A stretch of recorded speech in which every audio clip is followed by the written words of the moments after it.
minute 37 in the Legislature in Guam is back in session from recess. We are now continuing with the second reading file.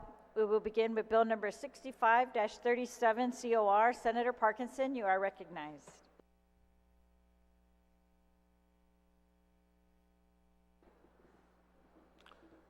Thank you, Madam Speaker. I move to place bill number 65-37 COR as introduced by myself, William A. Parkinson, and co-sponsored by Roy A.B. Kanata, an act to repeal Article 8, Chapter 77, Title 12, Guam Code annotated relative to removing Guam Multipurpose Community Stadium Complex Commission on the third reading file, and I would like to discuss it. Please proceed. Thank you, Madam Speaker. This is a bill that I intend to be the first of many throughout my term. This bill, an act to repeal the Guam Multipurpose Community Stadium Complex Commission, is really a housekeeping bill. One of the things I saw as I was going through the laws was that there was a lot of clutter, a lot of well-intentioned laws and boards that for whatever reason were never implemented, never manned, never met, and that, you know, these boards are still taking up space on our books. So what I intend to do with the support of my colleagues is to begin a project of, you know, cleaning up our books, looking for dead and defunct boards and commissions like this, and start systematically just cleaning up our books so that they're a lot easier to read and maintain and not have so much clutter, because we do have a lot of superfluous laws on our books that may have never been enforced but are disturbing nonetheless. So yes, I intend for this to be the first of many. There's really not much to say about the bill. About the commissions themselves. The commissions have never met, never been impaneled, and so we're just going to dissolve them and move on with our lives and hopefully do some more housekeeping as this term continues. And with that, Madam Speaker, I yield the rest of my time. Thank you, Senator. On the bill, is there anyone who would like to be recognized on the bill?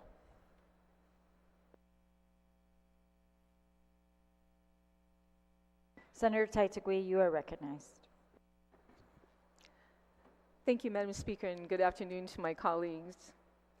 You know, this reminds me of legislation that I had introduced in the 36th Guam Legislature at the request of the OPA, B.J. Cruz, or Speaker B.J. Cruz.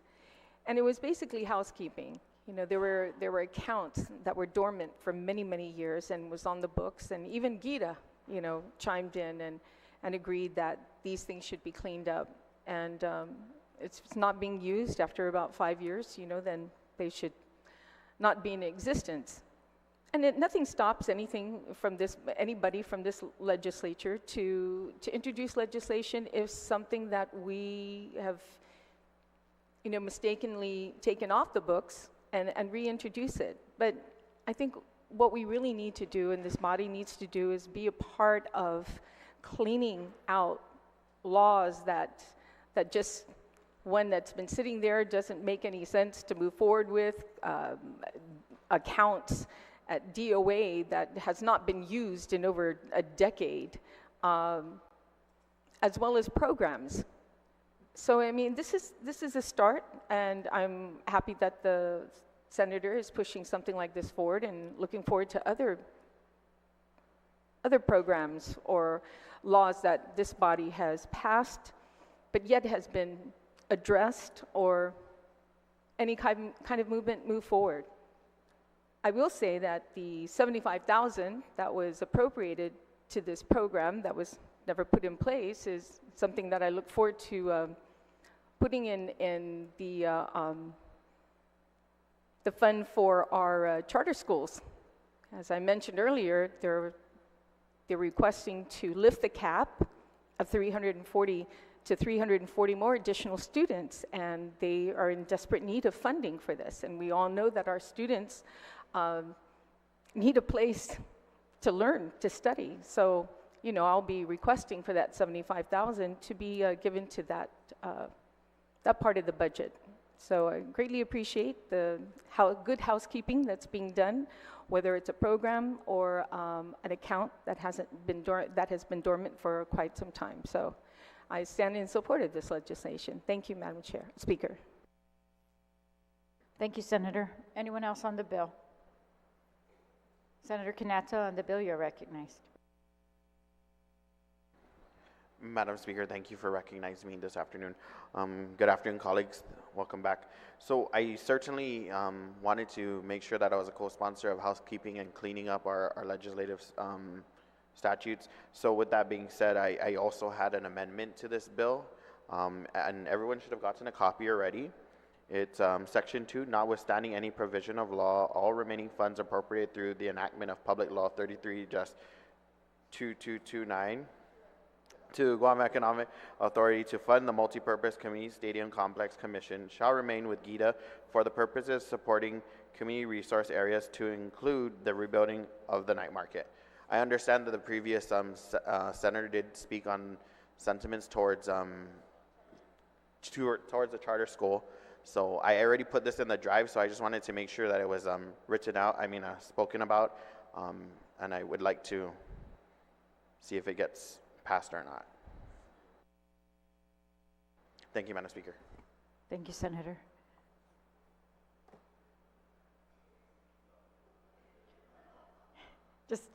Yeah, we're going to deal with the motion, right? Is it a motion? All right. So there's a motion to amend the bill. I'm going to take a 1-minute recess. 1-minute recess.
We're back from recess. Thank you for your patience.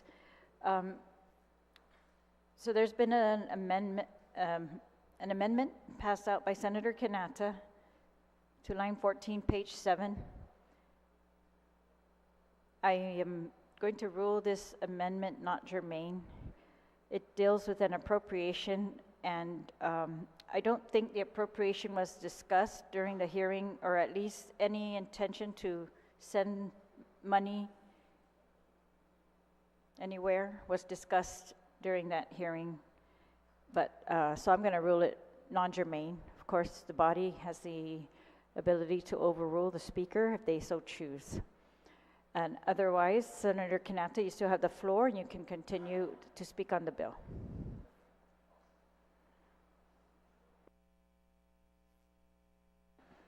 Madam Speaker, it's fine. We'll just withdraw the amendment based on your ruling, and we'll just proceed on with further discussion on the bill. Again, I commend the author of the bill. Let's clean the house, and we'll appropriate the money in other means. Thank you. Thank you, Senator. On the bill, is there anyone else who'd like to speak on the bill?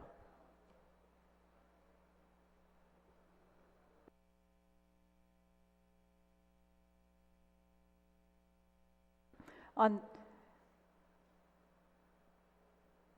that motion to withdraw, is there any objection? Motion withdrawn. On the bill, is there anyone else who'd like to be recognized on the bill? If not, then the sponsor may close on the bill.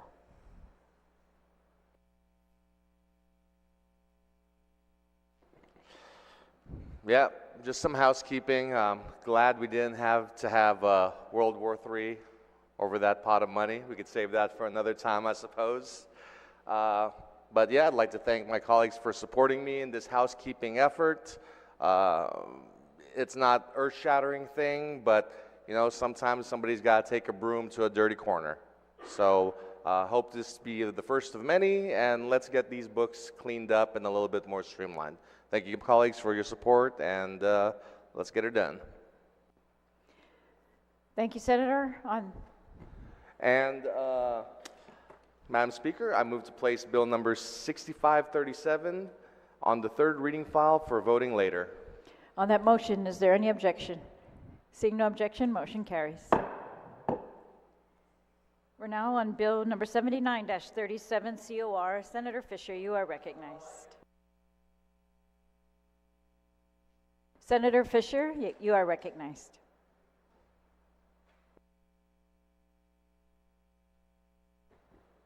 Thank you, and good afternoon to my colleagues and members of the legislative staff.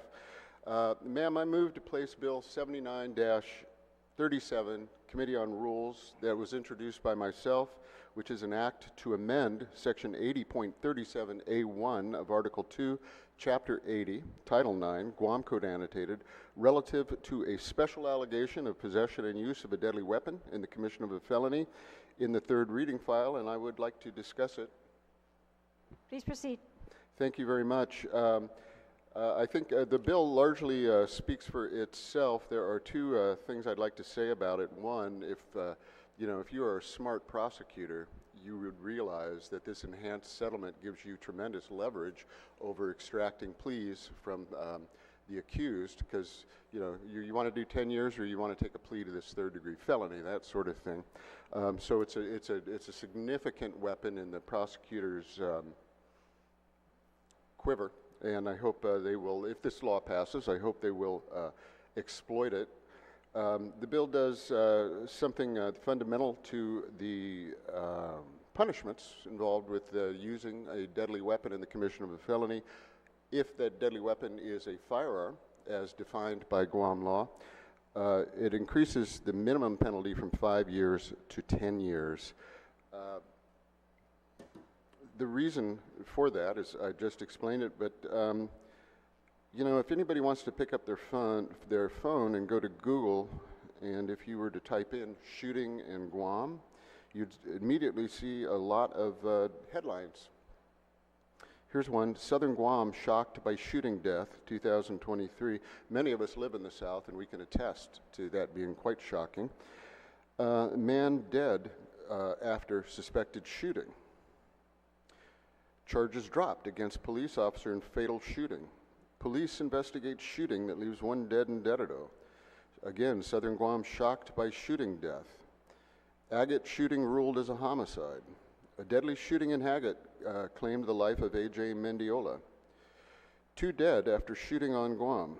3 dead, everybody remembers this catastrophe, 3 dead in Guam clinic shooting, and so on and so forth. If you're going to point a gun at somebody and just essentially, it doesn't matter if you pull the trigger, you're going to cause such a significant distress to an individual that you merit increased punishment for that.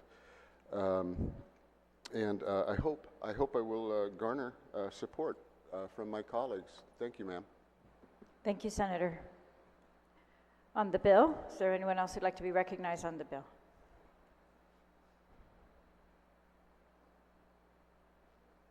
Senator Parkinson, you're recognized. Senator Perez.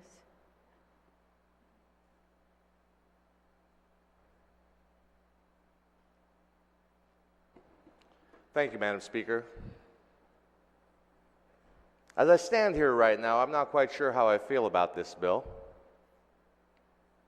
On the one hand, I respect and admire the intent of the author in trying to make our community safer by giving prosecutors the tool to extract plea deals and, as he said, and exploit the strength of this law to get deals they might not have otherwise been able to get. And see, and that's exactly my concern, because one of the things that I have tried to strengthen on Guam in my term here is gun laws. I'm trying to make responsible gun ownership much more common on Guam. And I fear that there may be a cooling effect to gun ownership if people know that there might be the potential of a 10-year minimum felony that the Attorney General could potentially exploit against them, as the previous speaker said, to extract a plea deal they might not have otherwise gotten. And so that is my concern. I do believe that there should be an escalation for crimes with a deadly weapon, but if we're going to do it for guns, let's do it for all. Let's do it for knives. Let's do it for guns, let's do it for all, but let's not exclude guns as the only thing we're going to have an escalator for. Because I feel it sends the wrong message to the community that we are an anti-gun community, and that is not a community I think we should be encouraging. And with that, Madam Chair, I yield the rest of my time. Thank you, Senator Parkinson. Are there any other members wishing to speak on this measure? Senator Brown, or Senator Duenas, you're recognized.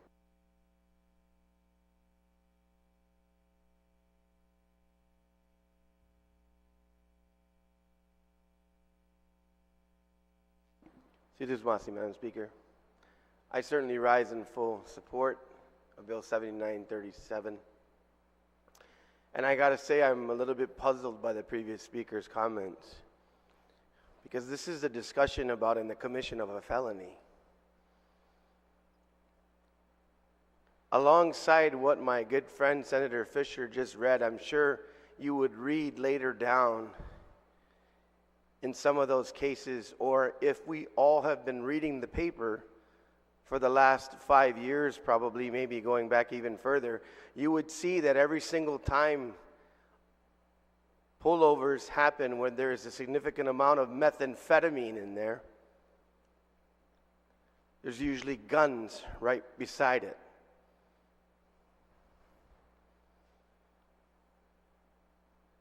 Methamphetamine, guns, felonies, they go to dinner together. And I look at this, Madam Speaker, as an opportunity to put another deterrent on those particularly who would prey on our community by distribution of methamphetamine, the scourge and maybe even fentanyl coming forward of our territory, of our beautiful island. You know, it's kind of interesting in some of the distinctions between agencies. At Customs, they have this saying, because they go back and forth with agriculture on the issue of border control. And then there's a saying called, guns and drugs, not bugs. Meaning Customs is in charge of the border looking for, in particular, ammunition, drugs, guns, things that could come through our territory that could cause grave harm to our people in terms of, we all know what drugs do and we know what guns do. Of course, the bugs side of it is the invasive species and other things which agriculture is in charge of hopefully trying to eradicate on our island. I bring that up simply just to once again re-emphasize how dangerous individuals who would possess weapons in commission of a felony, not an individual who's deciding that I think I should protect myself because there's so much methamphetamine on the street, there's so much theft, there's so much robbery, there's so much invasions of private property. The person that wants to protect themselves and their family and never thought about having a gun before, I would estimate that that individual will be a lawful individual. In fact, they're so lawful, many of them probably even never wanted to have a firearm. But because of situations that are persistent in our community, they may make the decision. And I applaud them for that decision. I have a family member who's one of those individuals. So, Madam Chair, I support this bill. I support this bill because it's tied to potential criminal activity being charged out as a felony. And I see in no way, shape, or form that this should deter any either recreational or responsible individual wanting to acquire a firearm, hopefully with some of the great firearms training instructors and companies and courses that we have throughout Guam. Do it responsible, get trained, know what you're doing with your weapon. If you're doing that, protect it, because you don't want somebody who's going to steal it committing a felony. And if they do, they got some consequences ahead of them if this bill passes. So for that, Madam Chair, I fully support this bill. We need to send a message to the community. Once again, particularly when it comes to felonies, once again, because most of these crimes are associated with illicit drug distribution, particularly methamphetamine. And anything we can stack on top of people's heads that will perpetrate that scourge, I'm in full support of. Thank you, Madam Chair. You're welcome, Senator Chris Duenas. On the main motion, anyone wishing to speak on the main motion? Senator Joanne Brown and then Senator San Nicolas. Senator Joanne Brown, you may proceed. Good afternoon. Thank you very much, Madam Speaker. I also rise in support of this bill. You know, it's unfortunate that our community, that we're continuing to go through these challenges. You know, primarily, I think we all recognize a lot of this is drug-related. But the fact that our citizens continue to feel unsafe, you know, we need to send the message out that this type of action and behavior is not acceptable. I mean, look at just a few days ago. You know, we had heard that an individual had walked into Home Depot and had loaded his cart with over $5,000 worth of items and was pushing his cart out of the store. And when the employees came up to approach him because he was illegally taking, you know, these things out of $5,000, that's a lot. And he pulled a gun out on them. What does that tell you? How many of you have been to Home Depot? How many of you have been to Home Depot with your family and your children? Who would think that you should feel unsafe just going about your daily lives, doing the things that you need to do, especially now at a time when many of our people are having to go to the hardware store? to do some recovery efforts and do some repairs around the house as a result, or get the tools that they need to help clean up around their house as a result of the typhoon. We are getting to the point in our community that to set standards now is not the popular thing to do because, oh my goodness, it's these perpetrators, these criminals that are the victims. We need to empathize with them. And I don't empathize with them. I have no empathy whatsoever for individuals in this community that perpetrate these type of crimes on law-abiding citizens. I think at some point we need to say, you know what, it's not okay. And if you commit the crime, not only do you do the time, but you're going to do a more severe number of years of time for your crime. Because otherwise people think, oh, no, we can't be too harsh. If we're too harsh, we're not going to resolve the issue. It's going to get worse. We're not helping the individual that's doing this. And I don't know what else to say. I mean, we live in a time here in this community, as beautiful as this island is, we live at a time in this community when we are unsafe. You can't even go to bed at night. Are the windows closed? Are the shutters locked? Is the gate locked? Is the camera on? Is the alarm system on? And you got to wonder, who's the criminal? Who's incarcerated? Is it really those that are out there that are running this community these days, that are moving the drugs and everything else? They're the ones that are free and the law-abiding citizens on this island that go to work every day and take care of their families, responsible, pay their taxes. They're the ones that are imprisoned. They're the ones that are afraid to go out of their house at night. What about our Manunku? Many of them who live alone, who feel unsafe in their own home, a home that they spent their entire life working and saving to own, so that hopefully in their later years they can have some sense of peace and relaxation and enjoyment before their time. We cannot, even this legislature cannot provide that to them now. It's about gun. My gosh, we should all have our gun and smoke our marijuana and kill babies. That's what we should be doing these days, if we're going to go with the direction of some who want to lead us in that way. I don't think that's the Guam I want to live in. It's not the Guam I want my family to live in. I don't think it's the kind of Guam we want our families to live in. If you're a responsible gun owner, then more power to you. But if you're not, and you commit a crime in this community, and you harm others or you kill someone with it, I mean, if you're doing it to protect yourself and your family, I think, people can understand that. But when you're just doing it to commit a crime or to steal or to harm someone or to take something from them that is not yours, then we should deal with that, and we should deal with that harshly. There should be a price to pay. There should be justice, because our people continue to suffer. And it's the victims in our community, those that have been harmed and victimized, that are left to suffer. And what are we doing to help them? When they see these criminals back out on the street, when they see these criminals they're the ones that are running the island these days. We know that the drugs are coming in, and boy, they're coming in droves, and we're still not hearing anything. Maybe the feds are doing something. I don't know, is GPD doing something? It's just strolling all along. And it continues day after day, month after month, year after year. And our people don't have a lot of options. They really don't.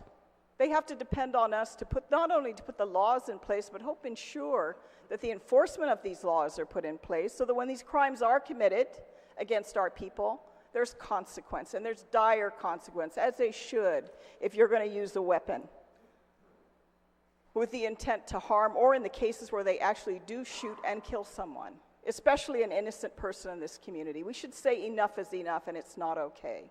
And so with that, Madam Speaker, I stand in full support of this bill. Thank you, Senator Joanne Brown. On the main motion, Senator Dwayne St. Nicholas, you had your hand up earlier. You may proceed. Thank you, Madam Speaker. I applaud the author. I thank him. This is a wonderful bill.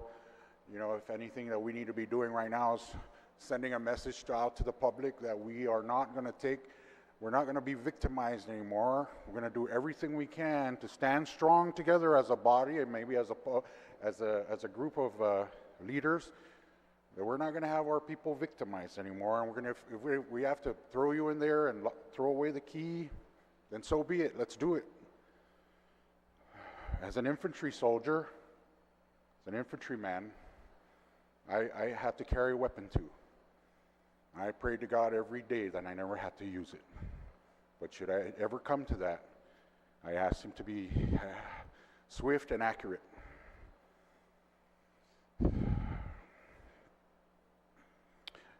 My dad would always talk to me about Portland, how beautiful Portland is, and maybe we should go up and visit it someday. But I guess just for giggles, I looked up Portland the other day, and it's crime infested. It's crime ridden. Homelessness. Just an abandonment of values, rampant destruction, and businesses closing up. And then before I drove into the parking lot, I see something that kind of resembles the seeds of what's going on over there. And it kind of worries me. It's worrisome.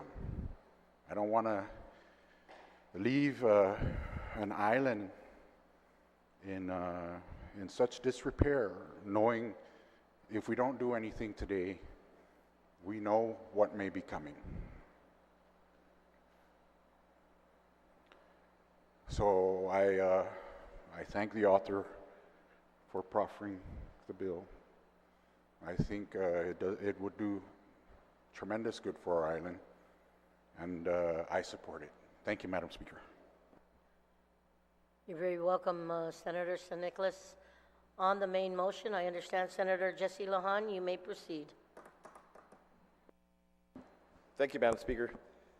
Madam Speaker, I too rise in full support of my colleague in this bill, my office mate as well.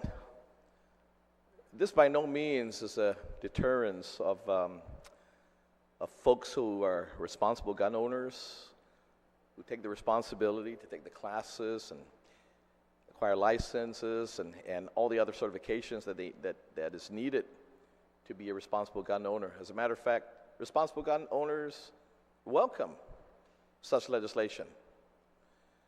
As a matter of fact, most people who are wanting to become responsible gun owners take the time again to be able to be trained in firearms.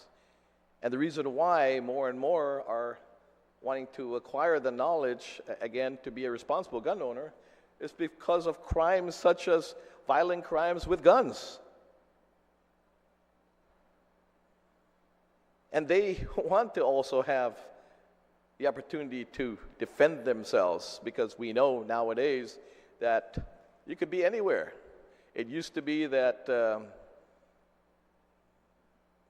burglars or wannabe burglars will wait till you're not at home. Now they don't care. Whether you're asleep, awake, whatever it is, they'll come in.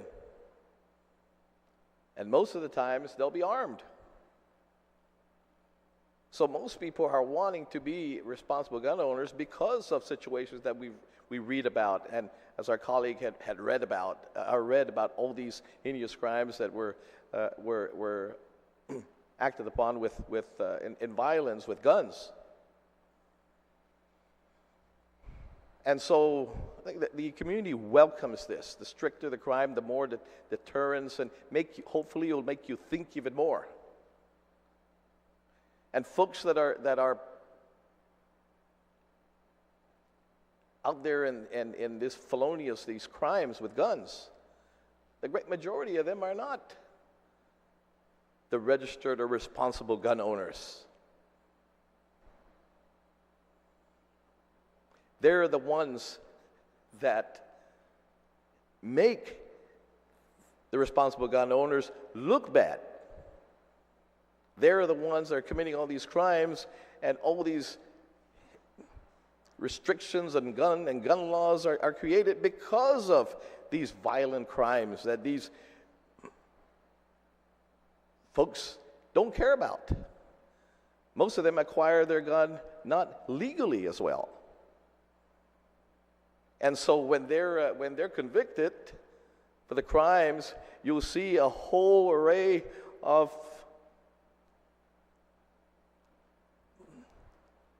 violent actions that were taken against them because, first of all, unregistered gun and things of that nature, stolen weapon and all that. So there's no responsibility in a lot of these crimes that these felons have committed. So by no means is this bill a deterrence for responsible gun ownership. It goes to help, hopefully, protecting the community even more, restrict their penalty, and hopefully that these crooks that are thinking of performing these crimes with a gun, and hopefully that they would think, well, wait a minute, man, I'm not going to be 5 years, it's going to be 10 years if I do as such. So I think it's a great deterrence, and I stand in full support, and I ask my colleagues as well to support the bill, and I ask, as the author, to be the second co-sponsor of the bill. With that, Madam Speaker, thank you very much. You're very welcome, Senator Lahan. We have Speaker Chalahi and then Senator Roy Canata. Speaker, you are recognized on the main motion.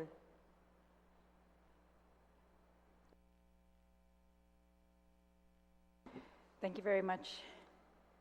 I stand in support of this bill, and the bill,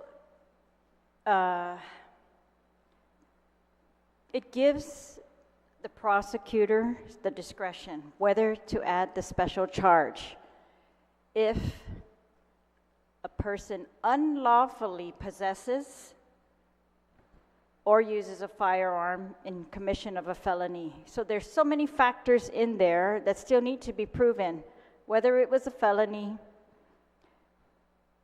whether it's a firearm, of course, and whether it was unlawfully possessed, meaning they didn't have a license for that firearm. And I do think that sentence should be enhanced if they are not licensed firearms carriers. The licensing is one of the only ways that we are able right now in our community to monitor and for the police to have any type of screening process for the carrying of firearms. And when we're talking about the commission of felonies, these are our most serious crimes.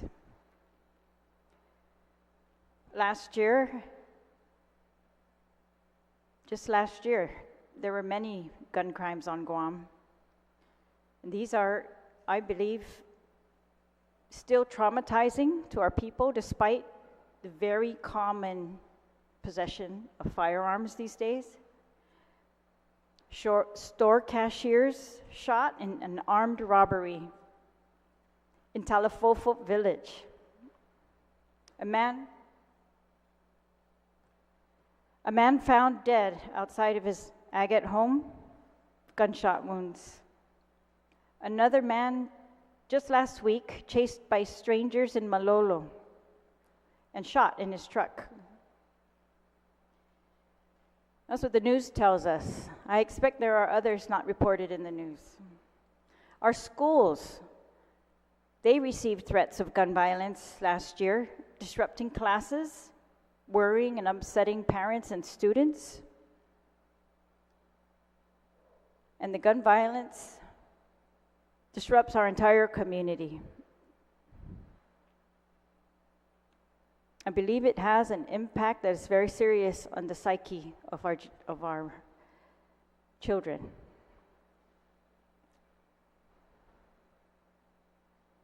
So I support this bill in the hopes that this sentence enhancement will deter that type of crime. It will deter the unlawful possession of firearms, and that it will deter the use of firearms in a felony.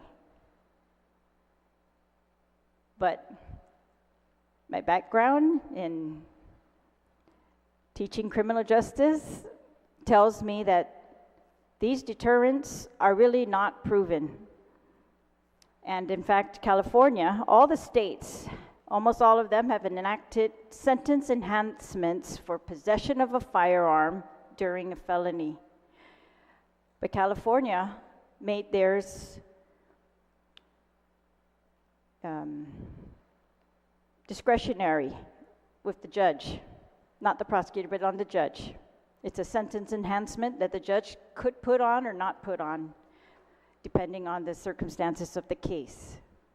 That's more in line with the trends of sentencing nowadays, but I believe our situation is serious, and the research is divided still as to whether these are effective deterrents or not, and in the hopes that they are effective on Guam, or that they will be effective on Guam to deter gun violence, felonies even, I'm going to support this bill.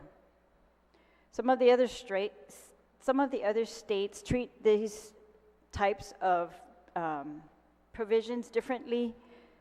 Some of them make it discretionary at sentencing with the judges. Some of them depend on what type of weapon, and they even distinguish between the types of firearms and make the penalties higher for example, automatic assault weapons and things like that.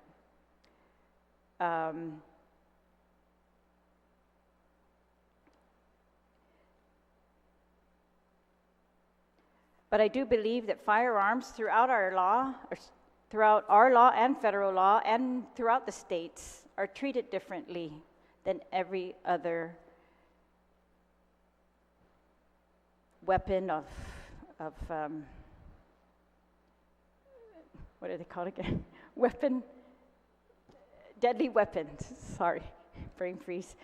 Yes, so this provision that we are amending today by this bill, or potentially amending by this bill, treats all deadly weapons the same. This bill treats firearms with an additional penalty on top of the penalty for all other deadly weapons in the commission of a felony. And so I support the bill.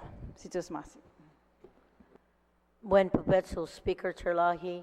On the main motion, I will entertain Senator Roy Canata and then Senator Tello Taitagui. You may proceed. Thank you, Madam Vice Speaker. I certainly rise in support of the author's measure. It's unfortunate that we have to come to this kind of point. I mean, we do live in different times. I grew up in a time where you didn't need to lock your own residential area. You were fine to leave your car unlocked these back in the day. But nowadays, it's like we're kind of cycle. When we leave our vehicle, we have to double check, double lock it like 5 times.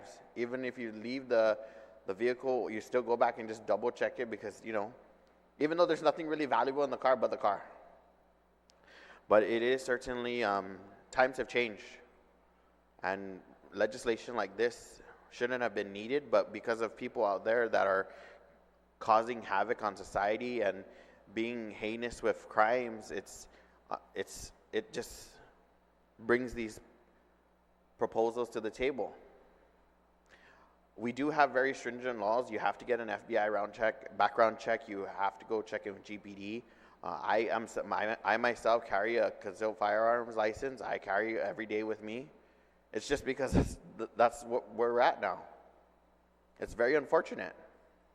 Like I said, times have changed, and it's not that I intend to use the weapon at any time, but there are people out there who choose not to be lawful citizens, choose to be disruptive citizens in our island and our community, and we have to protect not only ourselves but our family. And that at the end of the day is the goal of any concealed carry person, is we want to protect ourselves and protect our families and return back to our homes. It's not because we want to go out there and be happy-go-lucky and act like this the Wild Wild West and just shoot like 5 rounds or they'll empty the whole magazine. It's literally to protect ourselves and those we love and return back home to where we want to be. So I support and commend the author for this legislation. Although I did oppose him on the core meeting, it was just for good sportsmanship. But at the end of the day, we really need this legislation passed to ensure that we protect the citizens that are lawful and imprison those individuals who commit these heinous crimes and wreak havoc on our society. And again, thank you, Madam Speaker. You're very welcome, Senator Canazza. Senator Chattagui, on the main motion, you are recognized. Sijuous Masi, Madam Speaker, and thank you for the opportunity to comment on Bill 79-37, a bill that I stand in support of. I've asked questions during the public hearing to the Attorney General's office, most especially about, other jurisdictions. And it was mentioned that California, New York have similar laws like this that increase the penalties for crimes committed with a deadly weapon, or like this case, a gun.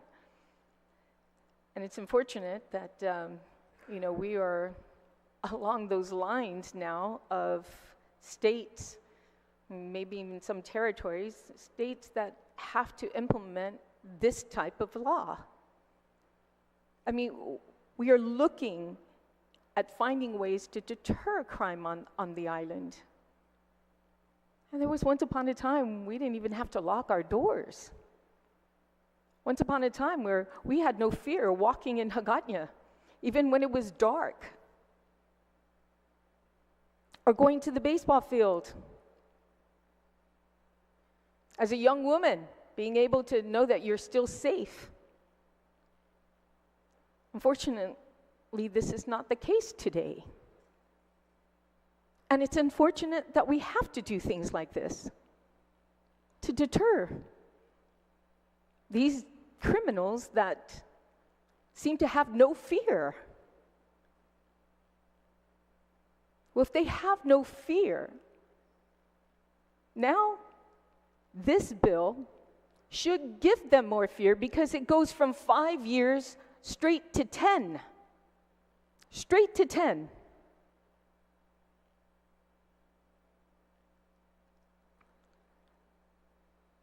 This bill strengthens the consequences for those who own weapons.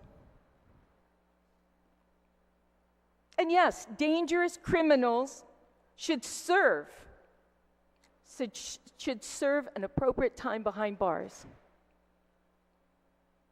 starting with 10 years. One of the comments that was made by the Attorney General's office, who stood, by the way, in full support of this legislation, as well as even a public defender, or someone who was once a prosecutor and then became an attorney public defender, who stood in support of this. But something that caught my eye was when they made a statement that I thought was just excellent. They support this bill because we need to push back the tide of crime. I think it's more of a tsunami than a tide. And we need to do our part, my colleagues. Every time any bill that comes up that helps to deter criminals that think they can get away with it, we'll be here to make sure that they don't. And I don't know if this is, a daydream or, wishful thinking, that we can go back to where it was once upon a time in Guam, where we could leave our windows open, unlocked, our doors unlocked, and not be afraid to walk the streets even when it's dark. Let's get to that point again. Let's do our best to get to that point again. Thank you, Madam Speaker. Thank you, Senator. On the bill, anyone else? Senator Barnett, you're recognized on the bill.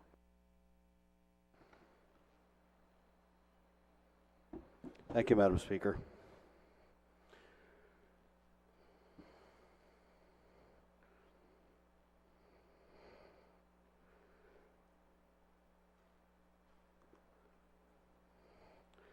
I got a text this morning from a friend of mine, a woman friend of mine, She wrote, "Good morning, Senator. I would like to take you on a challenge. Just one morning or maybe 1 week, early like after the gym, drive to Dedido, most especially around Payless, 76 Dedido Mall. Homelessness. They approach your vehicle. Something needs to be done. I feared for my life this morning. It was 6:15 in the morning. I'm a big grell, but not when there's tons of them all over the place." Yeah, what has happened to our island? I have speaker after speaker today. We're all disgusted. It breaks my heart to see what this scourge of crystal methamphetamine has done to our island. And this isn't just your run-of-the-mill drug. Crystal methamphetamine makes you psychotic. That's why we can't approach it in the same way that we approached other drug epidemics. Because who are we kidding here, really? A deterrent? Are you serious? This bill is not going to deter anyone. Because you can't get through to these people. They are, in many cases, sadly beyond reach. Because the crystal methamphetamine has transformed them from people we used to know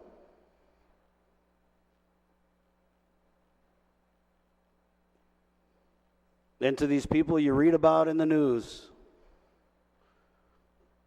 Read about them once, riding around on a moped in Dedido with a handgun, threatening people, collecting money for the Iceman, booked and released. Read about him again, getting into a fight at the W, booked and released. Read about him again, same people, leading police on a high-speed chase. This time, booked and confined. So what are we doing? Our people want justice, and they're simply not getting it. Because like I said, you can't reach a lot of these crystal methamphetamine addicts. Before I speak more on that, I want to commend everybody who has decided to live clean. People have said enough is enough. I don't want to be on crystal meth anymore. I celebrate those people. I have a lot of friends who have beat it. My mother's brother beat his addiction to crystal methamphetamine. But in order to do it, he had to leave the island. He had to leave the island because there's so much meth here that the temptation was so great. And every time we talk about, brace yourselves, I'm going to say Mandania Drug Task Force, every time we talk about some kind of thing that we can put together to really go after these drugs and the people who deal them, we hear the same old thing. Oh, we don't have enough personnel. We're losing officers. We're doing our best. I'm sorry, but to the people of Guam, our best is not good enough. Drastic times call for drastic measures. I don't think this bill is drastic. I support it. I just don't think it's going to be a deterrent to anybody who is so strung out on crystal meth, they don't even know what planet they're on. We've all read these cases, these murder cases where you had somebody who, and we're not an anti-gun community here in Guam. I think what we want to be is anti-people shooting people. So when you read about these cases, this case of this Palacios guy who didn't even remember, blacked out for 3 days, we heard it so many times. So like I said, I don't think it's going to serve as a deterrent, but at this point, you do the crime, you do the time. Maybe you don't know what you're doing now, but Lana, if you sit in that jail cell for 10 to 25 years, maybe it'll come to you. And that's where we're at in our community. It's 6, 7 months in, banging our head against the wall. What can we do about this crystal methamphetamine epidemic? Because I think it's clear if you ask the 15 bodies in this legislature, I think we can all agree, although there are efforts being made, it's just simply not enough. And so what do? We turn to increasing the penalties, which again, I support. But what has happened to our island? I was driving in here to the building 11 in the morning on a Tuesday. 3 sketchy-looking guys with no shirt walking right through our parking lot. You see it everywhere you go. Just not safe anymore. Just not safe anymore. So if we could lock up a knucklehead for 10 to 25 years because they committed a felony while using a deadly weapon, I'm all for it. I think we need to get tougher.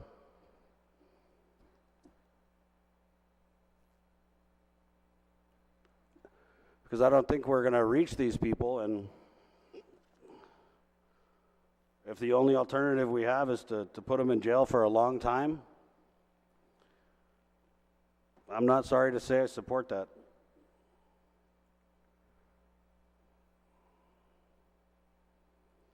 Yeah, it's just sad. Sad what our island has come to.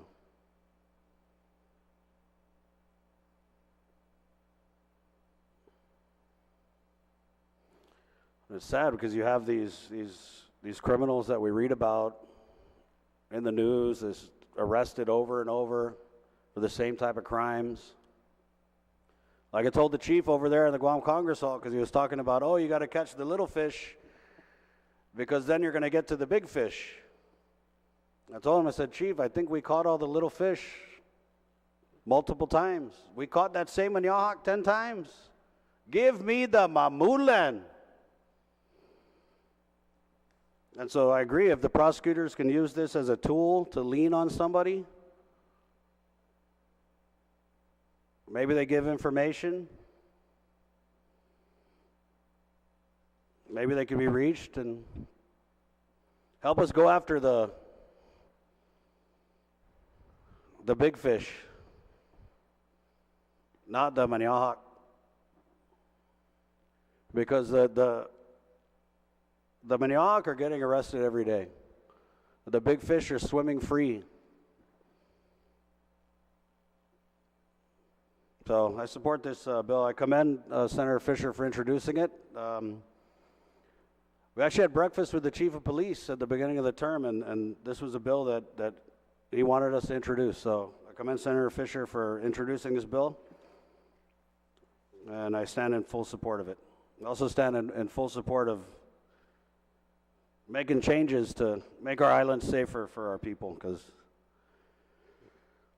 you guys are right, we don't sleep with the door unlocked anymore. You gotta lock the car when you walk 10 feet. It's just getting worse. And read the news. I don't think there's been a news that I read where there wasn't some kind of arrest. Somebody gets pulled over with a glass residue pipe with crystal meth or an unregistered firearm. So yeah, I think these bills like this are a good indication of what we're going to have to do as a body and as an island to send that message. And it's got to be a loud message, and it's got to be a strong message, because like I said, you can't get through to a lot of these people. So thank you, Senator Fisher, and I ask my colleagues to also support this measure. Sidus Masi, Madam Speaker. Sidus Masi, Senator. On the bill, is there anyone else? Senator Blas on the bill.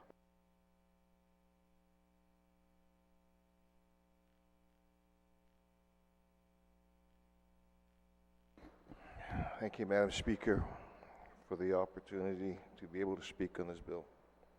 And I want to openly say thank you, Senator Fisher, for introducing the measure. You know, I've sat in this hall for many terms, and there are many times, I don't want to say many times, there are a few times when a discussion of a bill, for lack of a better term, hit close to home.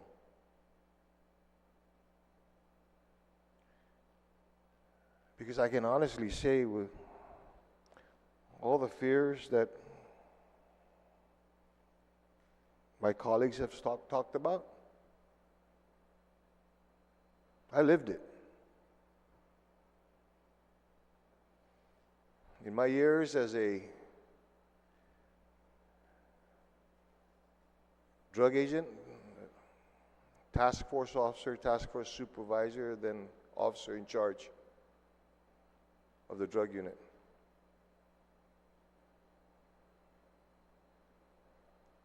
I can tell you that I lived it. There were nights and there were times I prayed and I thanked God that I came home.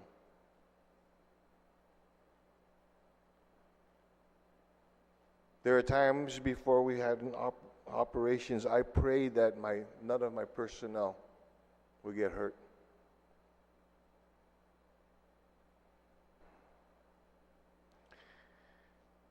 You know, we used to train almost regularly.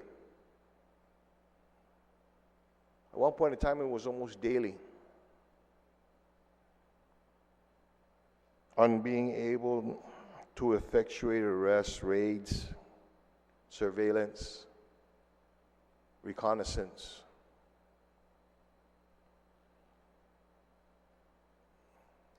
And we train worst case scenario. And in some cases, we train the only case scenario. And the only case scenario, the worst case scenario that you had in drug enforcement was having to deal with a firearm.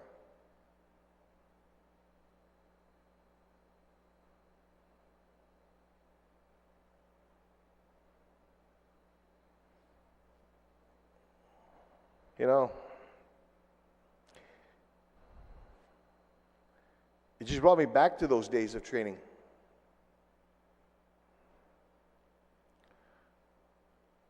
We didn't train for just in case we entered the house and somebody was going to come at us with a bat, or somebody was going to wield a knife. We train for the possibility, the likelihood, and in some cases, actually happening, of somebody using a firearm against us.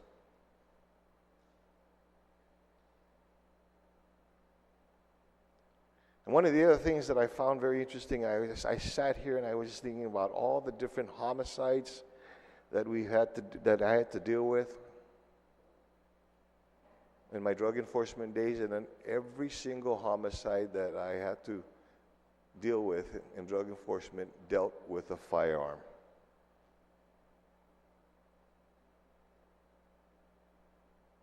I couldn't think of one of them that dealt with somebody getting bludgeoned over the head with a bat or multiple stab wounds. It was with a firearm.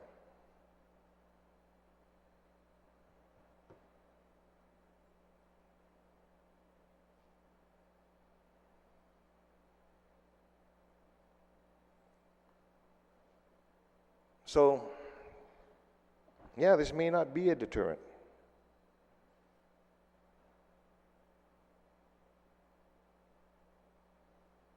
And we can have totally different discussion as to how we can deter drug use, deter drug trafficking. It's the use of a firearm in the commission of a felony.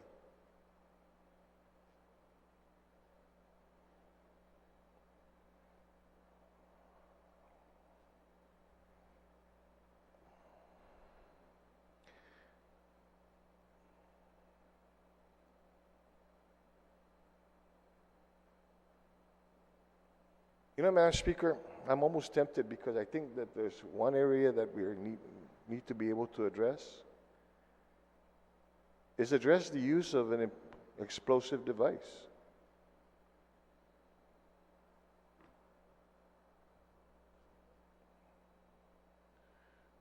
To enhance the penalty if you not only use a firearm, but you use an explosive device.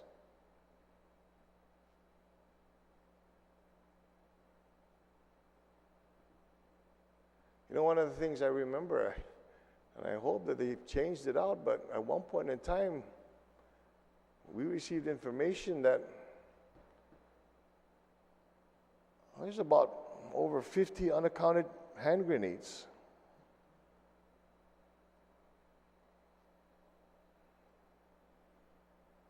No, I say 48. One was given to me by an informant to turn in, the other one almost exploded in my face.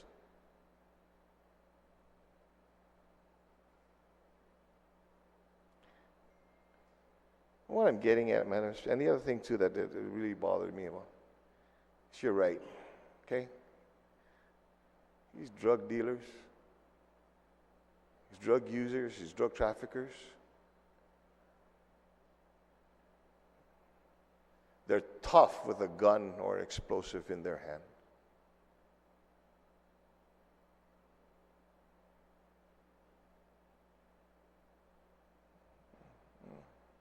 What this bill will do is give the discretion, give that opportunity for the justice system to stick the penalty to them.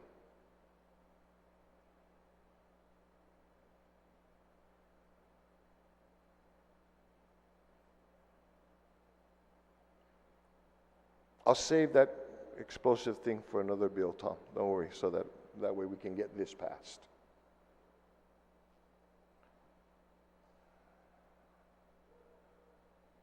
And, you know, I can understand one of my colleagues' concern. I empathize with that. I recognize that. I also recognize that in other cases, in other jurisdictions, you know, that it's all dependent on the caliber or the size of the firearm. I've seen individuals get shot at and die from a .22 caliber bullet, 38, 9 mil, 223, 45. It didn't matter what size the weapon was, it killed him.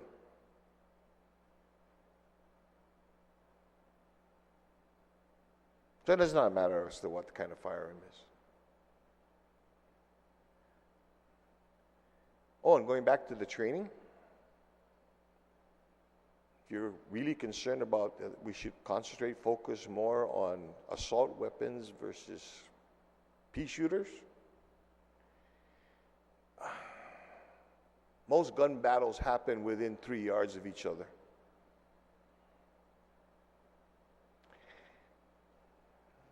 A pea shooter, a 38 caliber, will do just as much damage to you as a .223 round.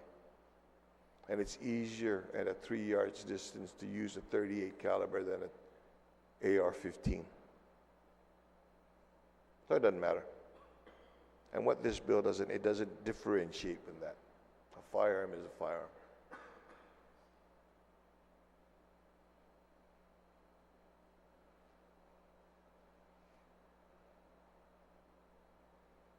So I stand in full support of this measure. I see that in this measure will help to differentiate between what other items could be used as deadly weapons and a firearm. I see the necessity of being able to elevate the use of a firearm as opposed to the use of a bat.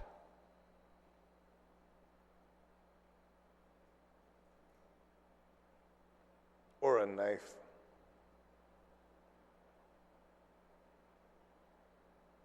That's the importance. That's the That's the crux of this. Is as was mentioned by the author. A shooting on this island occurs far too many times.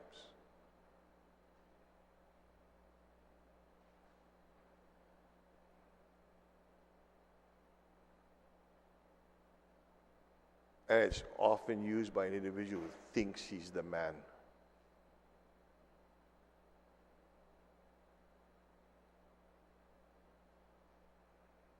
So if you're man enough to use a firearm or you're committing a crime, be man enough to face the penalty that this bill proposes for you to get if you do so. Again, once again, I thank the author of the legislation. I thank my colleagues for the support that they've articulated they're going to provide. I, too, am going to provide that same affirmative vote. I'm asking my colleagues, please, vote yes on this bill. Thank you very much, Madam Chair.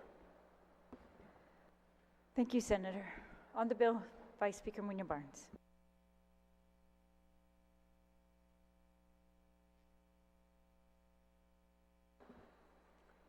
Good afternoon, Madam Speaker. Undankla Nasitus Masi for giving me the opportunity to speak real briefly on this bill 79-37 COR as authored by the good senator from Talafofo. Madam Speaker, as you look at this bill that would propose legislation that would make the possession of the use of a firearm and the commission of a felony punishable for a term of not less than 10 years, but more than 25, and not more than 25 years in prison, on top of any other punishment that would be imposed also. I would have said, coming from a defense environment and have worked in the public defender's office for almost 15 years of my life, leaving there as an investigator, I would think, like, you know, why again do we have to do legislation like this? And in all my years of government, Madam Speaker, I literally want to say that I will stand and rise in support of this measure. One of my, several of our colleagues talked about how Guam used to be. Several decades ago, you didn't have to lock your door. You didn't have to close your windows. You didn't have to roll up your windows in your car. You literally could leave your stuff in your vehicle and in your house, and everybody will respect everybody's property. But times have changed. Environments have changed. And sometimes you need to take the stand to help deter. I know that it was said that this legislation may lead to more defendants being incarcerated, and the debt to government would be so much more, right? The fiscal impacts. But we shouldn't look at that, Madam Speaker. We really need to tell our community that if you don't follow the rules, and if you use weapons as a sign of wanting to show your superiority and be the tough guy,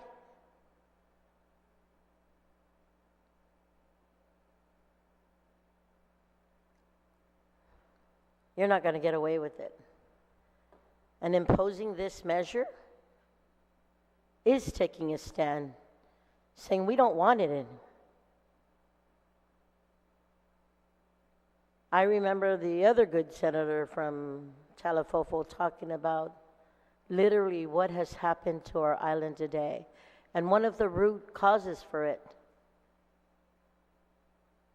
the utilization of crystal methamphetamines here on our island, and how we need to stop it.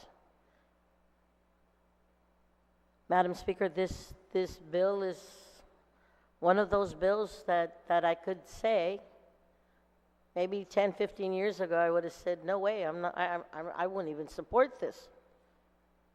If you asked me this two decades ago, would I support a measure like this? I'm going to say we don't need it. But it's sad to say that today, yeah, maybe we do need something to help deter. And whether they say it will help deter or not, honestly, if it's a way to help get them off the streets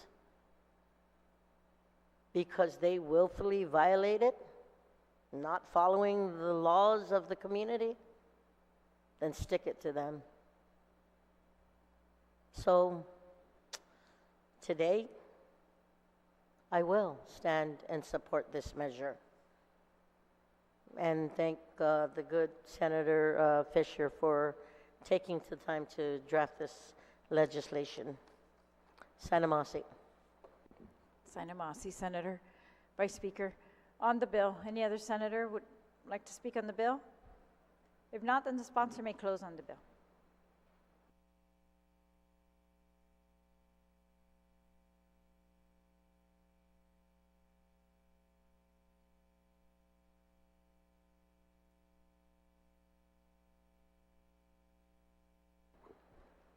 Yes, sir. I'd like to thank my colleagues for their support of this bill and their very effusive, I guess, thanks to me for bringing it forward. That's far beyond anything I deserve. This bill comes to us from the Guam Police Department. It comes to us through the Office of the Chief of Police. And the reason he's offering it, I'm confident in saying this, is because he thinks it may be a way to protect his men and women on the force. And I'm just going to arrogate myself the right to say that everybody in this chamber supports the Guam Police Department and will take every measure that we can to protect them and to thank them for protecting us. They are overworked and they are underpaid. And to the extent we can do anything to protect them and make their lives a little safer and the lives of their family, nobody is going to drag their feet on that one. I liked very much what my friend from Jonia had just stated. Let's stick it to them. I agree with that 100%, absolutely 100%. None of us in this chamber, not one of us is going to give up. None of us is going to abandon our streets to the criminal element. The criminals are losing. They will continue to lose because they are facing a force that will not give up and will continue to fight. Crystal methamphetamine, is it a tragedy? It certainly is. I heard my friend from Ipan Talafofo talking about a young man who was a hero he was an MMA fighter, and he was a hero to many youngsters in this community, and had a very promising future, and it was destroyed by crystal methamphetamine. And I hope that person is not beyond recovery, but it seems like he may be, and that is one more life lost to what today appears to be an epidemic of crime. And I emphasize today because Guam used to be a more peaceful community, and I am certain it will be again. But we have to put our shoulders to the wheel on this one. We have to support every aspect of our community that is involved in the fight against crystal methamphetamine and criminality and danger. However it comes to us to do so, please, all of us should pick up the hoe. We have to get to work on it. And I guess I'm responding to that because, in a sense, I agree with my friend from Talafofo that this may not be a deterrent to those who are psychotic because of drug use and people who are bent on this sort of lifestyle in general, but I just say, do not give up, do not despair. The Guam Police Department is not giving up. I'm not giving up, and I promise my friend from Talafofo is not giving up either. It's easy to just, feel bad about the situation, I guess, is one way to look at it. But feeling bad about a situation never, ever solved a problem. We're going to clean this up. We will be in a situation where we can walk the streets safely at night. We will be in a situation where you feel perfectly comfortable leaving your home and knowing, as my friend said, that your property will be respected. So, one thing that occurred to me during this conversation was a radio report I heard. I think it's the state of Pennsylvania is now having trouble with ghost guns. So I would invite my senators, my friends, senators, to think about whether or not we could be proactive and put some laws in place that will prohibit the use and possession of ghost guns. Those are guns that are assembled in parts. There's no serial number on them. You can order them through the mail, believe it or not, and they are 3D printed. And you can get them in assembled pieces and put them together. They are absolutely untraceable. And they are a clear and present danger to everybody in the nation, and they, God forbid, they start coming to Guam. So we may be looking at that down the road. And I'll tell you, here's a horror story. A guy came in to see me in the office because he wanted to know whether or not he was going to contest. Customs and Quarantine had seized essentially a bump stock from him that he had ordered online. Bump stock, I guess it converts a Senator Royal no more, I think, but I think it converts a single shot rifled into essentially a machine gun. Boom, boom, boom, boom, boom. You all might remember that catastrophe, the horror in Las Vegas, where I think 62 people were killed by a lunatic in the MGM Grand with bump stock. He took out 62 people. But those things are out there, and we have to be ready for it. It's the 21st century. I'll try and wrap this up real quick.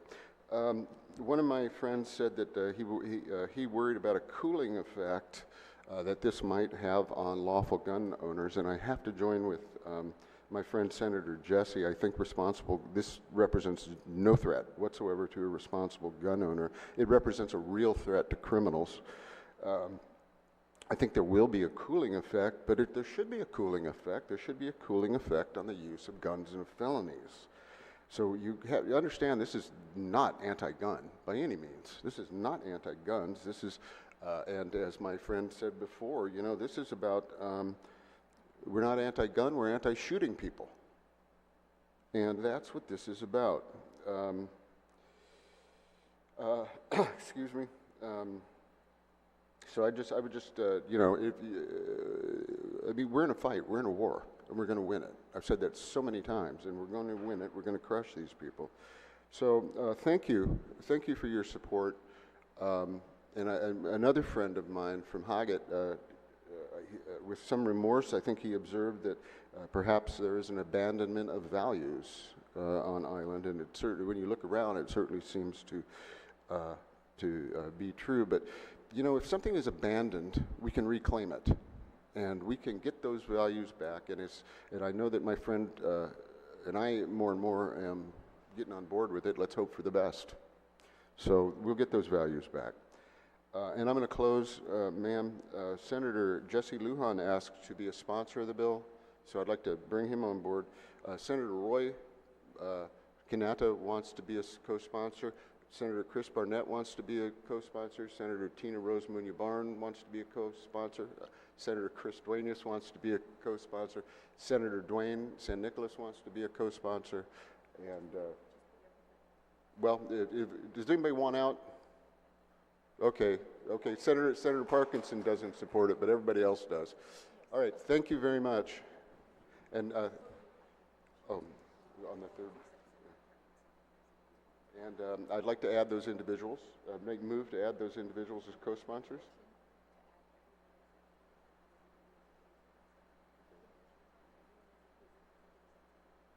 So I guess to clean that up, ma'am, I'd make a motion to add every member of the body as a co-sponsor except for Senator Parkinson.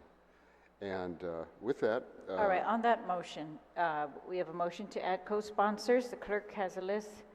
Lujan, Kanata, Barnett, Barnes, Duenas, San Nicolas, and then everyone else with the exception of Senator Parkinson. Is there any objection to that motion? Seeing no objection, motion carries. Thank you, ma'am. And with that, I'd like to move to place Bill 7937 COR on the third reading file for voting later. On that motion to place Bill 79-37 COR on the third reading file, is there any objection? Seeing no objection, motion carries. Thank you, ma'am.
Colleagues, we are going now to Bill 92-37 COR, and it says introduced by Speaker Teresa M. Terlahi. Speaker Therese, you have the floor at this time. Thank you very much. I'd like to move to place Bill number 92-37 COR, introduced by myself, Teresa M. Terlahi. It's an act to add a new Article 9 to Division 1, Chapter 4 of Title 26 Guam Administrative Rules and Regulations relative to the adoption of rules and regulations governing barber and beauty shops, cosmetology schools, and nail salons, attached hereto as Exhibit A into the third reading file. And I'd like to speak on that motion. Please proceed, Speaker Terlahi. Thank you.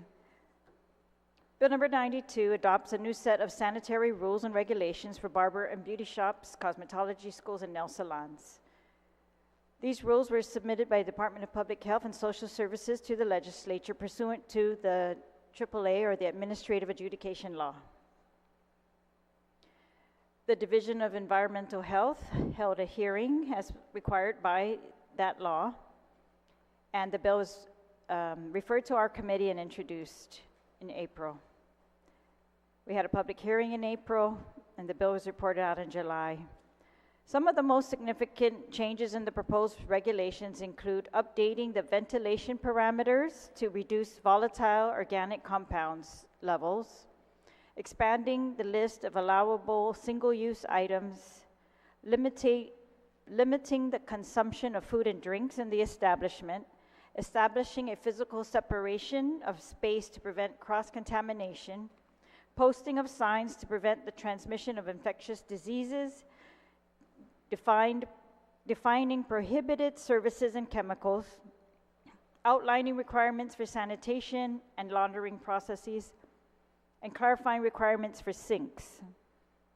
And to assist the industry in making these changes to their establishments, language was inserted into the proposed regulations to provide existing cosmetic establishments with 3 years from adoption to fully comply with the proposed regulations. In the interim, they must still adhere to existing regulations, and newly built, renovated, or opened establishments must comply with these proposed regulations immediately. These rules change or amend rules that were originally adopted in 1984. That was 40 years ago, still used to this date. The Guam EPA and Public Health did a recent field study, and they found high levels of volatile organic chemicals in local nail salons and the beauty shops. These chemicals can be toxic to the body when experienced in long-term periods and are proven to be carcinogenic, endangering the health of workers who are daily exposed. Thus, the new rules mandate a ventilation requirement of 30 cubic foot per minute versus the 15 cubic foot per minute in the current rules. None of the current salons passed the current ventilation requirements, or at least the ones that they studied in the field study. For the welfare of individuals daily exposed, the toxicity can have life-altering effects from eye and nose irritation to damaging the liver, kidneys, central nervous system.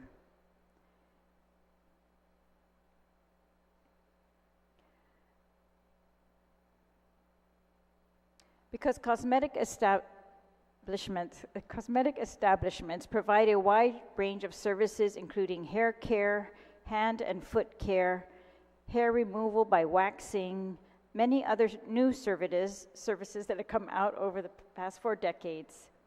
These health concerns have expanded, and these rules allow for the Department of Public Health and Social Services to regulate those as well.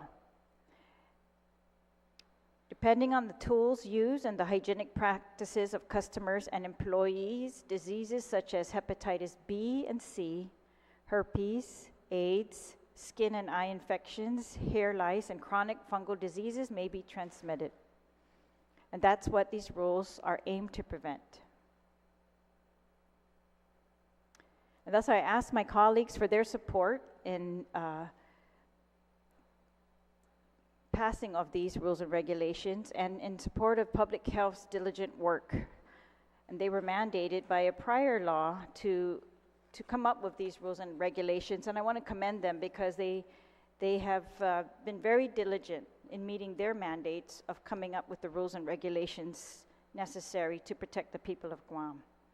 And I want to add for the record that, so this bill we had a public hearing on April 18th, and but the 90 days pursuant to the AAA actually expired on June 25th.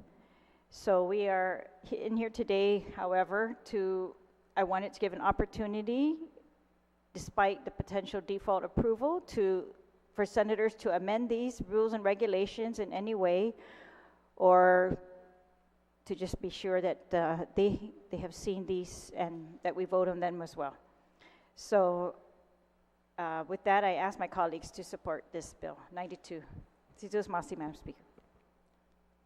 Buen Pabetsu, Speaker Chulai. On the main motion, anyone wishing to speak? If not, Senator Barnett on the main motion.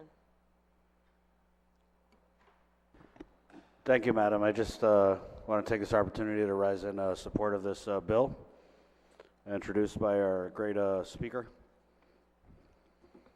And I'm very encouraged to hear that ventilation was addressed, because like we had brought up in the public hearing, a lot of times you can smell the nail salon before you ever see it. And I'm excited to get these rules and regs passed, especially after 40 years. To say it's long overdue is quite the understatement. So again, I just rise in support of the bill, and I further commend the author for its introduction. Thank you. You're very welcome, Senator Barnett. Anyone else wishing to speak? If not, Senator Paris, on the main motion. Thank you, Madam Speaker. I rise in full support of this bill. I think it's so important that we protect the public. There's, especially when, you're dealing with close contact with skin, hair, we want to make sure that this is not a, there's no, we reduce the opportunity to pass on diseases or reduce that harm.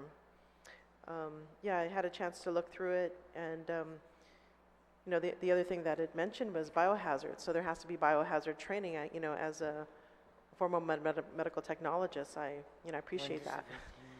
Considering there could be some fluids, and keeping our populace safe is one of those proactive measures that we need to have. Also, the variances. I think the variances, it does allow for variances, but not to the extent that it causes a public health hazard or a nuisance. And it has to be approved by the director. So I think these are good measures, and I applaud the work of the Department of Public Health and the sponsor, Sujus Masi. Buen provecho, Senator Paris, on the main motion. Anyone else wishing to speak? If not, Speaker Chirlai, you may close.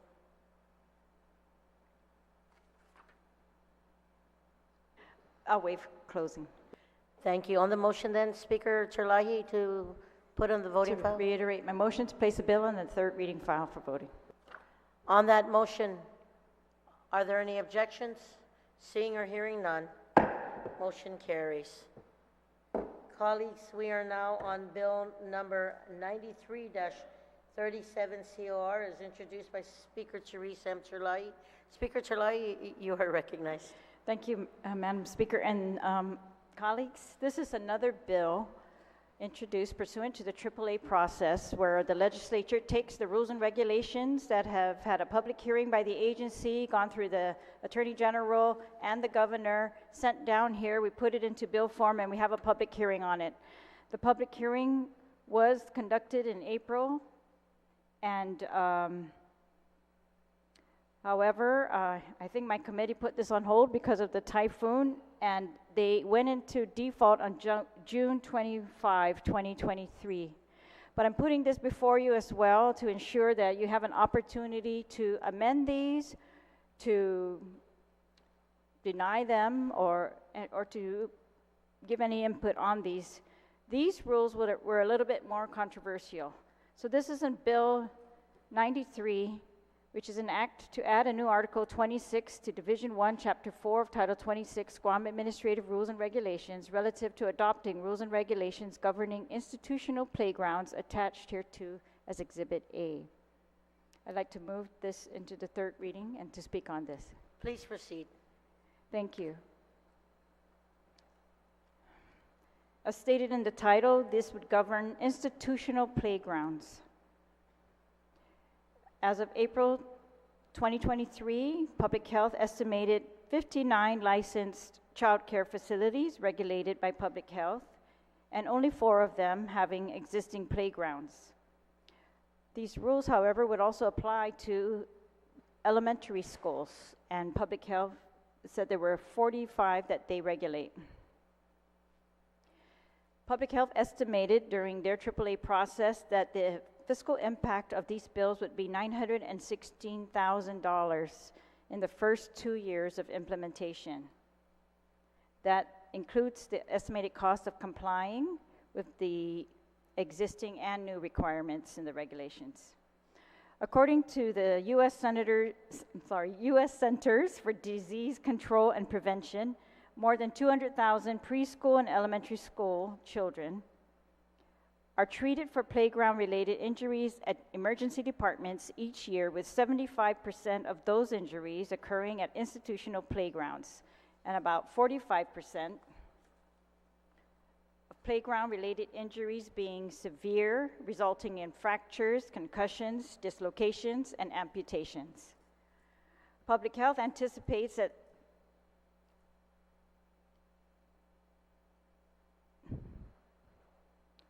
the Division of Environmental Health of Public Health seeks to to issue institutional playground permits to qualifying facilities with playgrounds and equipment for children aged 6 months to 12 years, in other words, to categorize these, and that compliance inspections will be conducted by Division of Environmental Health, and existing facilities have 730 calendar days to fully comply with the date of adoption.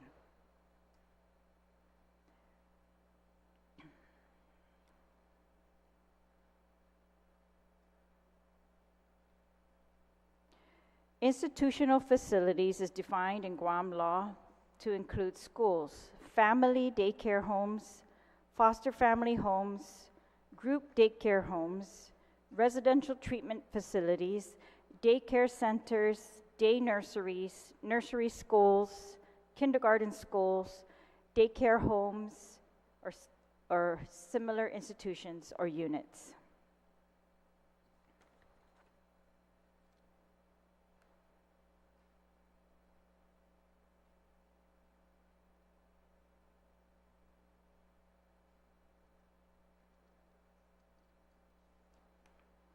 At the hearing, I want to point out to my colleagues that the Department of Education requested that implementation as it applies to the Department of Education be delayed for certain schools upon the submission and implementation of a construction plan with a reasonable timeline for completion. They also asked that the ratio of children per staff be maintained at the current level, which is 1 staff to 150 children and 1 staff to 20 pre-K children. And that Head Start maintain its required ratio of 1 staff to 10 children.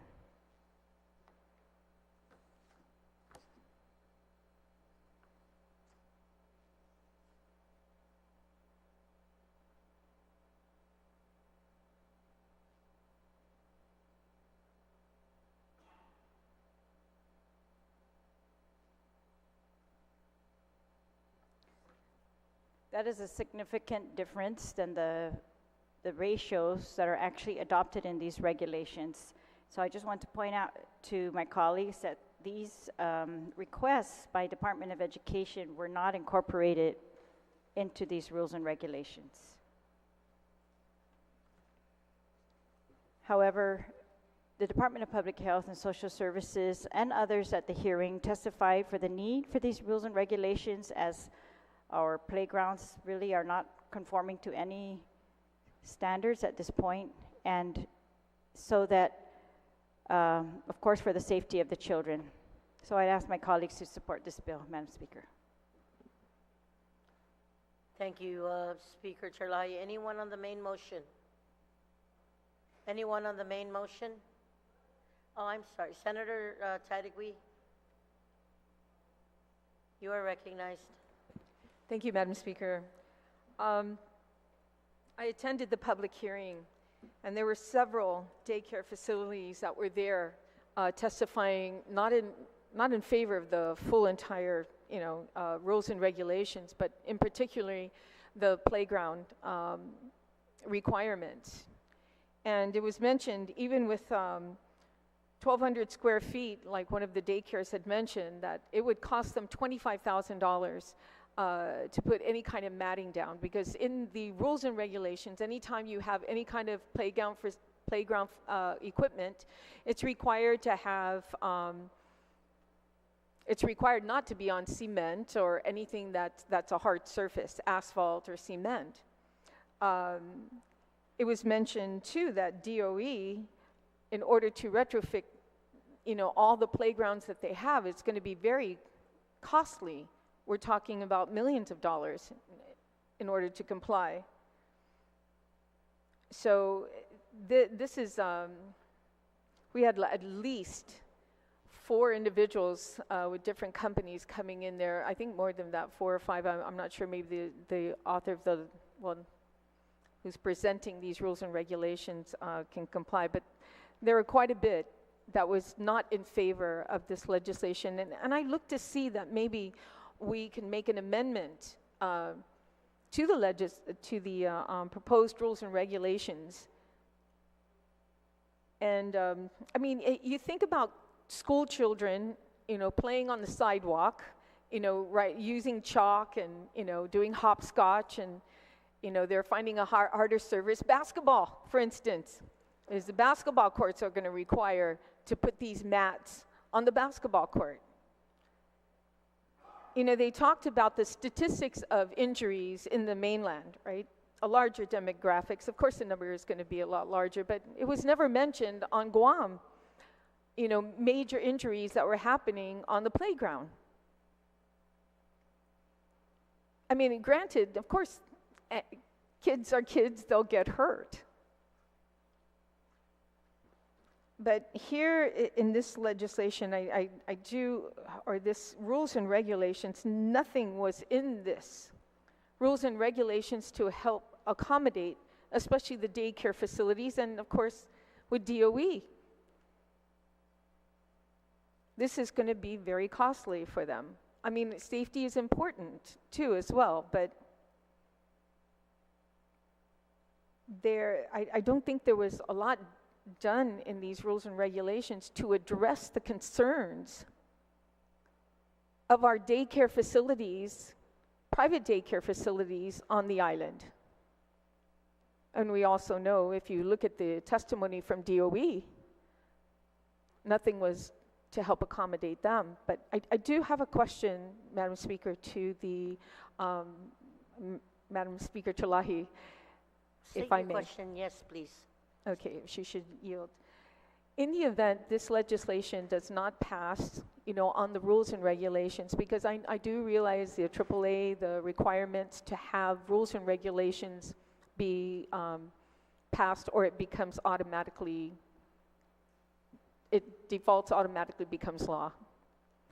So if this bill does not pass, and does this mean that the clock starts all over, and to renegotiate the rules and regulations to allow public health to work closely with DOE, to allow public health to once again meet with these daycare facilities, which is very instrumental, Madam Speaker. We grandchildren, I mean, many of us here who have grandchildren at these daycare facilities, it's so important to keep them up and running. I mean, we just saw what happened during PUA, or during COVID, that money was actually set aside for these facilities, to assist and help them. So I do have a question regarding the process on these rules and regulations. If the bill does not pass, does that mean that they would have to start all over again? Sorry to be. Speaker Chalahi, would you like to yield to that question? Yes, I will yield. I think we have a little bit of a complex situation on our hands because of the default approval of the rules after the 90 days. If it's interpreted to be approved already, then we need to do in this bill, make any amendments that you want, or set whatever other timeframes that you want to set by law. I think that's what we're going to have to do. And of course, there were concerns brought up at the public hearing, significant concerns, and we did ask public health for their response to DOE's concerns. We did not receive a response from public health as to the DOE concerns, except I want to clarify that the ratios, when I said they were significant, when it was a ratio of 1 to 10 for Head Start, the new rules would be 1 to 20, where it exists 1 to 20 for pre-K. I think it's going to be 15 to 1, or 1 to 15. And then DOE uses 1 to 150 for everybody above pre-K, but the new rules would say 1 to 10 for 25 months to 3 years. I'm sorry, I went backwards. I apologize. Where where DOE currently uses 1 staff to 150 children in a playground, the new rules would require 1 staff for every 20 children in the playground, which is very significant additional cost for DOE and additional requirements. But yes, and there were other concerns brought up as well. We also asked Public Health, should we amend these rules to use a continuously changing the guidelines? And so one person who testified reported, said we should use these guidelines that are updated every year for playgrounds, and he's an installer of playgrounds. However, we could not get Department of Public Health's response on that in time for this hearing, or this session today, Sitasmasi. Senator Chalahi, does that help? Tidy, yes, thank you. And if I may, because this does not just pertain, Madam Speaker, to just DOE, the playground, the daycare, but this also has to do with private schools as well. So if I may, Madam Speaker, can I request, please, with all due respect, just a few minutes recess so I can confer with the author. Yes, Senator Tadekwi, we will take a moment's recess to talk on this issue.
87 na legislature in Guam is back from recess. We were with Senator Tello Tadegui, who's proffering an amendment, and I will address you, Senator Tadegui, at this time. Okay, thank you, Madam Speaker, and thank you for allowing me that recess so that we can discuss this further and, see what we can do, because we all know now these rules and regulations are already in play.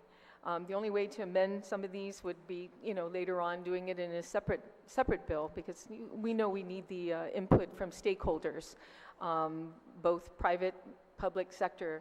So what my amendment simply does, Madam Speaker, is it just extends it from 730 days to 195 calendar days from the days of the adoption of fully compliant. You meant 1,095 days. 1,095 days. Yes.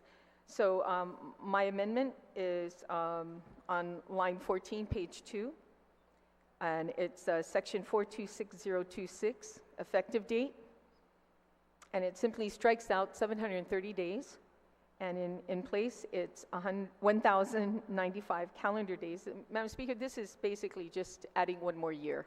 Yes. Thank you, Senator Tadegui. On the amendment as proffered by Senator Tadegui, does anyone wish to speak?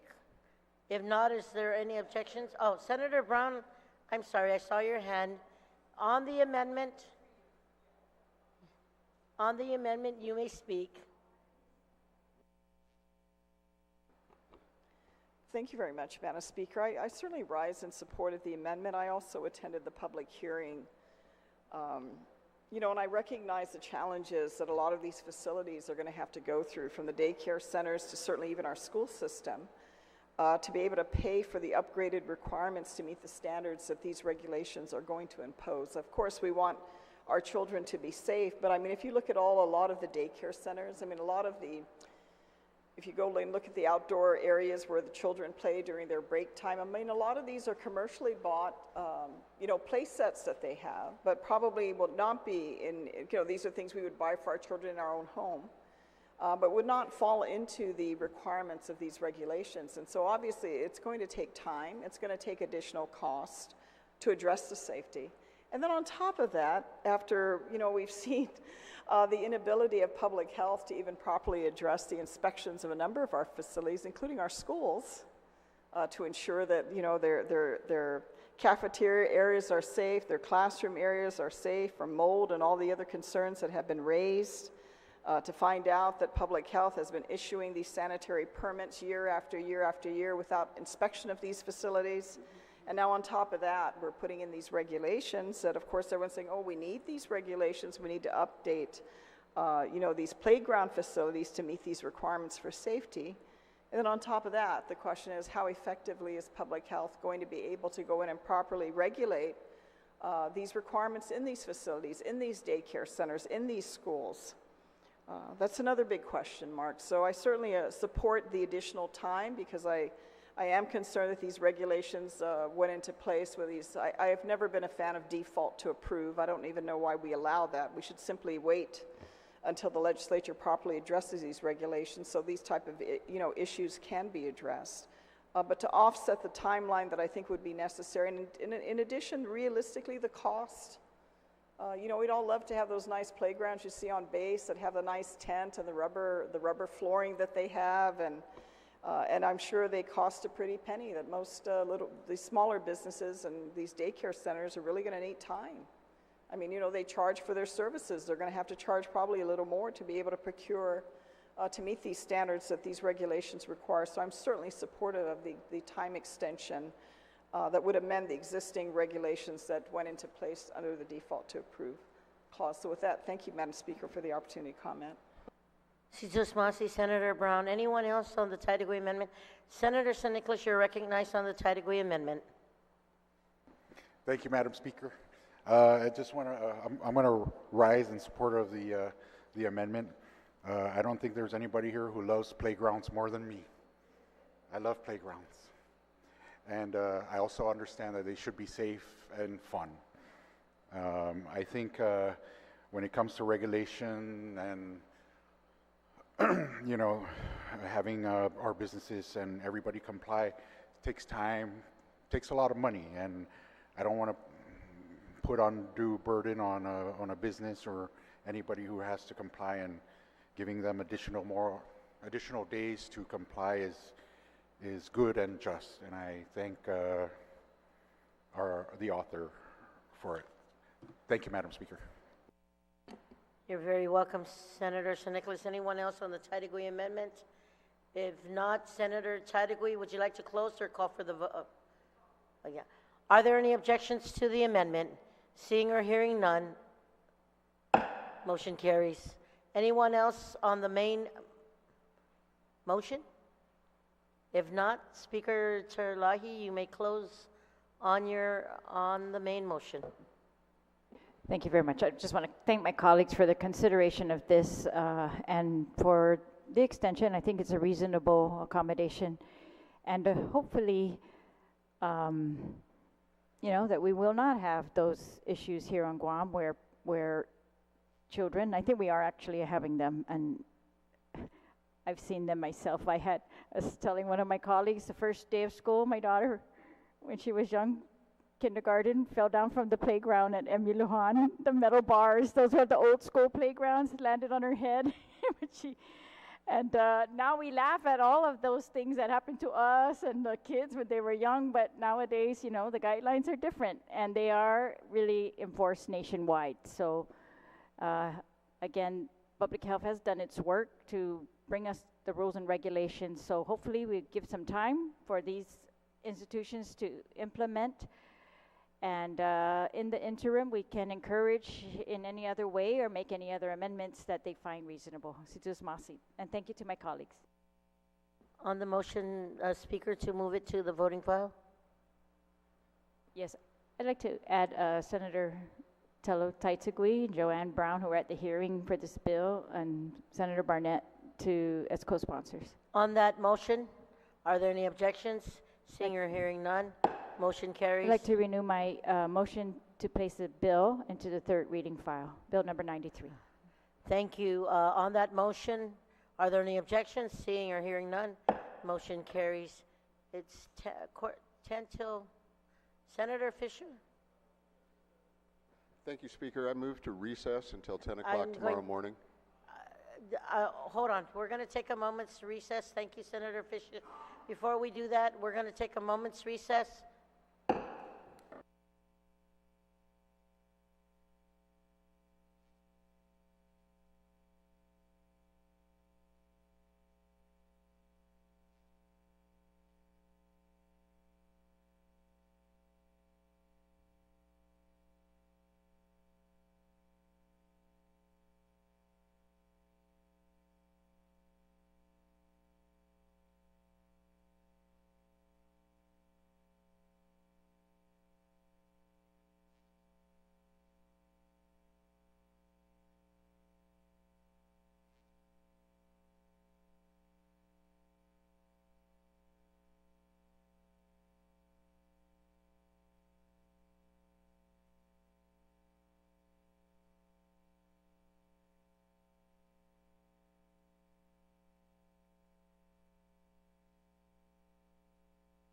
Tina's Latuda and Guahan is back from recess.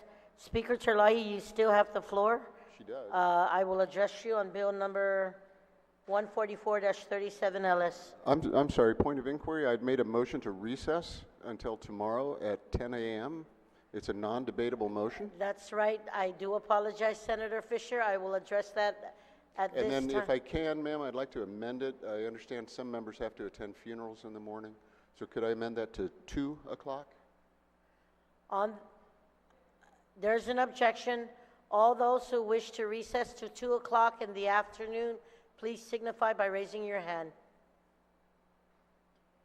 4, 5, 6, 7. Motion fails. Ma'am, I rise to a point of inquiry. On the point of inquiry, Senator Fisher, please state your point. Yes, ma'am. Since it appears that we will be going past the working hours, which are 8 to 5 and are set by standing rules, has the chair of the Committee on Rules changed working hours pursuant to Standing Rule 14.04 Bravo? Senator, required by the standing rules. Senator Fisher, I'm going to take that under advisement and There's call no- for a moment's recess. Sir.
Imina Chontai Shetina Slatud and Guan is back from order. Based on the inquiry, we will be recessed till 2 p.m. tomorrow afternoon.